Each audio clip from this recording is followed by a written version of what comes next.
My name's Zane Navratil and I've been playing pro pickleball since 2020. I've been playing pickleball since 2013, and here are 7 things I wish I knew when I first started out.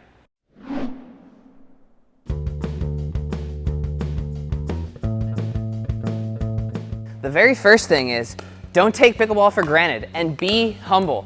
When I first started playing, I was a decent tennis player. I had won a couple of state championships in tennis, and I thought that I was just gonna mop the floor with these old people that were hitting these dinks. But I very, very quickly figured out that that doesn't fly.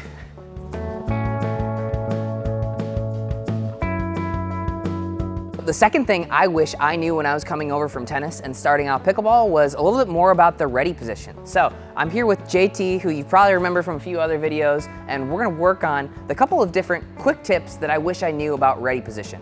When I was playing tennis, we were taught to have a ready position like this, really far out in front, nice and high, and favoring that backhand a decent amount. But in pickleball, as opposed to tennis, we want to be a little bit more relaxed. So we're going to bring this paddle in, slightly down, not down below the level of the net, but we're not all the way up by our face.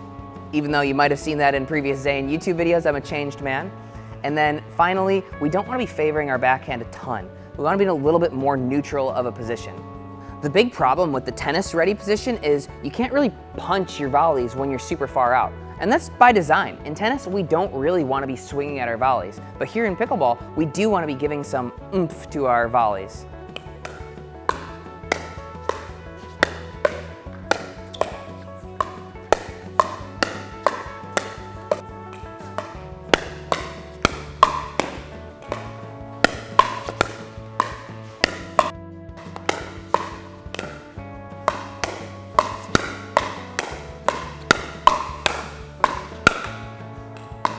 Nice.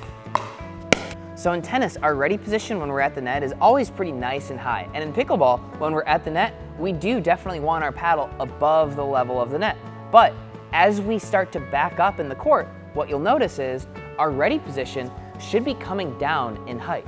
And that's because our opponent is most likely going to attack our feet. And if they don't, and they send that ball past our shoulder, it's gonna go hit the lab sign back there.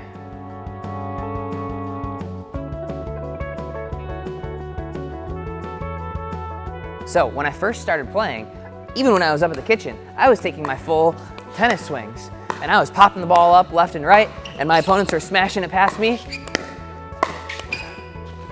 I finally figured out less is more, and even if we are trying to hit some topspin on these dink shots, we still want to be very, very compact. The same thing is true of our footwork. When I first started playing pickleball, I was moving around like this. And then I finally figured out that I can cover this entire court by just some nice lunges and reaches, which helps me stay in a little bit better balance and actually makes my execution a little bit stronger. Unlike tennis, pickleball is a game that's more about managing your unforced errors than it is hitting an absurd amount of winners. So when you change your mindset to less is more, it's gonna help your pickleball game a lot.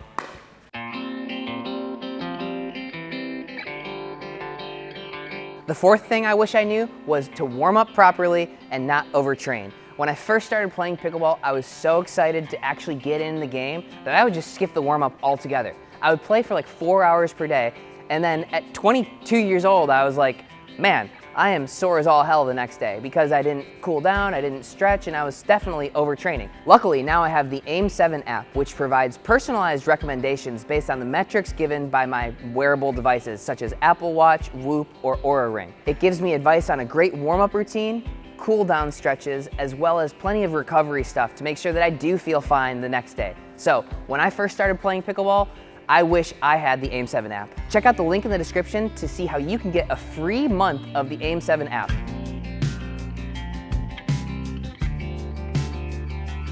The fifth thing that I wish I knew was that slice is nice, but topspin is better. When I first started playing pickleball, pretty much every dink was hit with an open face and you're hitting a little bit of slice on that ball. But now, with advances in paddle technology, we can hit a little bit of topspin on these dink shots, and it makes the ball dip just a little bit. The same thing is true of our returns. If you've been following the channel for a little while, you'll notice that I posted a video that says pro pickleball players never slice their returns anymore. And that's because it gives our opponent extra topspin to work with. Whew. When I first started playing pickleball, we were told to slice the returns because the ball would hit the ground and stay low, as well as give you time to approach the net. But now, with the advances in paddle technology, when you give your opponent slice, they're able to hit twice as much topspin, which is why pro pickleball players never slice their returns anymore.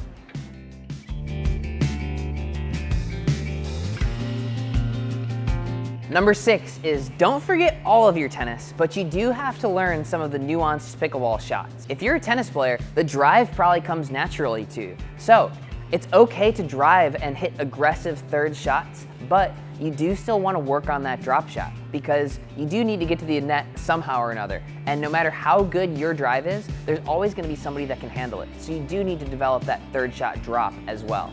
It doesn't have to be a third shot. You can drive the third and drop the fifth. In fact, that's my favorite strategy. Eventually, I do need to be able to work my way into the kitchen because high-level players are going to be able to defend against those drives.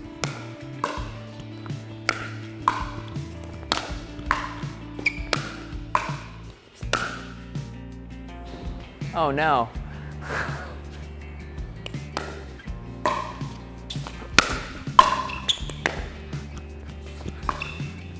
So something that does come naturally to tennis players, but is sometimes chastised in pickleball, is the fact that tennis players often just take more of the court. Whoever gets the ball first in tennis is generally the one that's going to take that ball. And for some reason, pickleball has the idea that you need to play your own boxes, and that's just not true. So don't forget about your tennis, and don't forget that poaching is a good thing. Whoever has the easiest shot on our team should take it.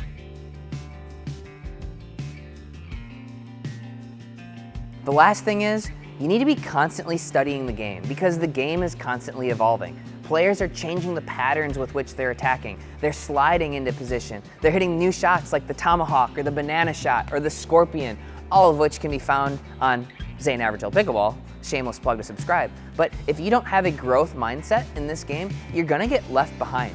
So always try and find something new to work on because there's always something new to work on. The beauty of this game is that it's not solved. There are still plenty of problems to figure out, and you have to be constantly adapting. If you want to learn more about one of pickleball's newest innovations, the Scorpion, check out this video.